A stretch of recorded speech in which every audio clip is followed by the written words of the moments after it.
Hello, नमस्कार. श्री स्वामी समर्थ सर्वांना. शुभ सकाळ. तर सकाळी सकाळी आमचा चहा चालला होता इथे. तर चहा घेतला आणि त्यानंतर मग मला श्रेयाच्या डब्यामध्ये भाजी बनवून द्यायची होती. तर तीच तयारी सुरू होती इथे. तर मेथीची भाजी, मुगाच्या डाळीमध्ये मेथीची भाजी बनवायची होती मला. तर इथे सर्वांसाठीच बनवायची होती. तर म्हटलं तिला पण डब्यात देणं म्हणजे देता येईल आणि आम्हाला पण होईल. तर मग इथे थोडी मुगाची डाळ मी भिजत घातली आणि मेथीची भाजी निसायला घेतली. तर निसल्यानंतर मग छान अशी धुवून घेतली. तर माती असते आता लागलेली मेथीच्या भाजीला, तर स्वच्छ अशी धुवून घेतली. आणि तर इथे सर्व निसून झाली होती माझी भाजी. आणि त्यानंतर मग धुवून घेतली आणि अशी पुरणाच्या चाळणीमध्ये पाणी निथळण्यासाठी ठेवली.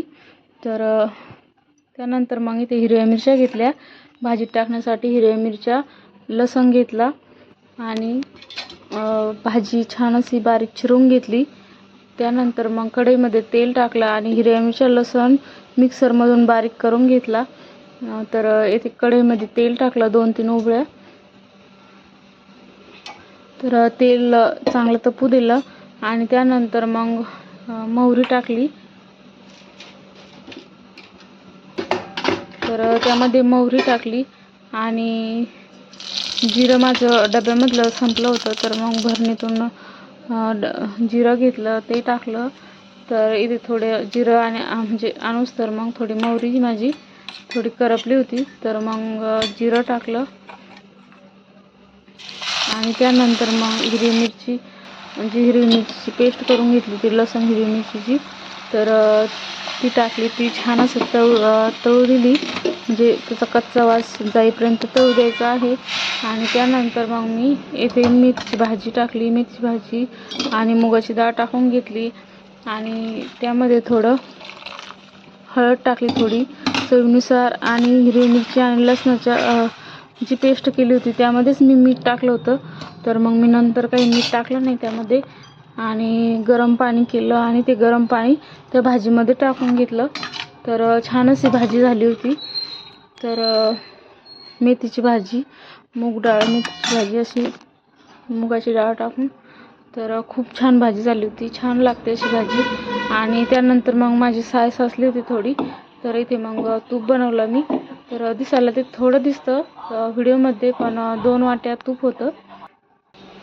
आणि त्यानंतर मग दुपारी मला ब्लाऊज शिवायला घ्यायचं होतं. तर इथे भरपूर दिवसाचं मला हे ब्लाऊज, म्हणजे साडी घेतलेली आहे पण ब्लाऊज राहिलेलं होतं शिवायचं.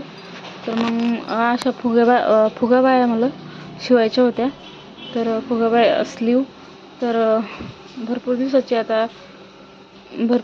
फॅशन आहे ही फुगाबाई. पण मी अजून पण शिवलं नाही एक पण. तर म्हटलं आता एक शिवूया. तर अशा पद्धतीने मी यूट्यूबवरच पाहून, म्हणजे यूट्यूबवरच बघितली होती. तर त्याच पद्धतीने मग मी ते शिवायला घेतली. तर इथे आम्हाला पंढरपूरला जायचं होतं. तर पंढरपूर म्हणजे शनिवारी. तर ते जाण्याचा प्लॅन कॅन्सल झाला पंढरपूरला जाण्याचा. तर इथे मी म्हणजे कपडे काढून ठेवले होते, मला जे ड्रेस न्यायचे होते ते. आणि पर्स काढून ठेवल्या त्या 2-3, म्हणजे 3-4 दिवसासाठी जायचं होतं आम्हाला. तर इथे पर्स श्रेयाची वेगळी, माझी वेगळी. आणि ही मोठा देऊन भरपूर दिवसाची पर्स आणली होती श्रेयाच्या पप्पांनी. तर म्हटलं आता ती नेऊया ह्यावेळेस पंढरपूरला जाताना. आणि ते साडी पण जेजुरीला पण जायचं होतं आम्हाला. तर मग त्यासाठी मी इथे पिवळी साडी काढली होती, पण त्यावरचं ब्लाऊज काही शिवलं नव्हतं. तर त्यावरती मी दुसरंच ब्लाऊज घालणार होते. पण आता जाण्यासाठी टाईम आहे, तर मग मी या साडीवरचं ब्लाऊज शिवून घेईल. तर म्हणजे पुढच्या शनिवारावर जाण्याचं ठरलं आहे. तर आता म्हणतात सध्या तिथे आता पंढरपूरची यात्रा झाली तर मग साफसफाई सुरू आहे वाटतं. आणि पाणी पण भरपूर पडलं आहे, तर त्यामुळे मग कॅन्सल झालं आहे आमचं. तर इथे ड्रेस काढून ठेवले होते मी 2-3. आणि अक्कलकोटला पण जायचं आहे. तर भरपूर दिवसाचं मी म्हणजे पंढरपूरला आणि अक्कलकोट, जेजुरीला म्हणजे गेलेले नाही.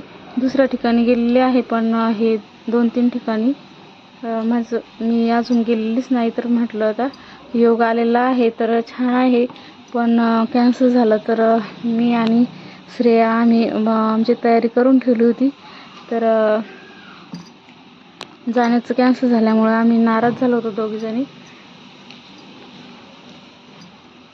तर साड्या, ड्रेस सगळं म्हणजे सर्वच काढून ठेवलं होतं मी. काही साड्या बाकी होत्या माझ्या कपाटातल्या काढायच्या, म्हणजे जे काठापदराच्या साड्या होत्या त्या पण घ्यायच्या होत्या मला 1-2 घालण्यासाठी. तर इथे सर्व तयारी झाली आणि फक्त बॅग भरायची राहिली होती आमची. तर मी आणि श्रेया नाराज झालो, कॅन्सल झाली ट्रिप. तर म्हणजे जाण्याचे आमचं पंढरपूरला जाण्याचं कॅन्सल झालं, तर मग आम्ही दोघी नाराज झालो. तर कसा वाटला माझा व्हिडिओ तुम्हाला ते मला कमेंट्समध्ये नक्की सांगा. आणि इथे आता ही पण साडी न्यायची आहे मला, तर हे पण ब्लाऊज, यामधलं पण ब्लाऊज थोडं शिवायचं राहिलेलं आहे. तर म्हटलं जाऊ द्या, आपल्याला टाईम तर भेटला आहे ब्लाऊज शिवण्यासाठी, तर मग ब्लाऊज घेऊन जाता येईल, ब्लाऊज आणि साडी. तर ही काठपदर साडी आहे, अगोदरच्या व्हिडिओमध्ये पण मी तुम्हाला दाखवलेले आहे. तर यावरचं थोडं स्लीव राहिलं होतं, अस्तर नव्हतं, तर मग स्लीव राहिल्या होत्या शिवायच्या. तर आता शिवून घेईल. तर भेटूया असं आज नवीन व्हिडिओमध्ये, तोपर्यंत बाय बाय.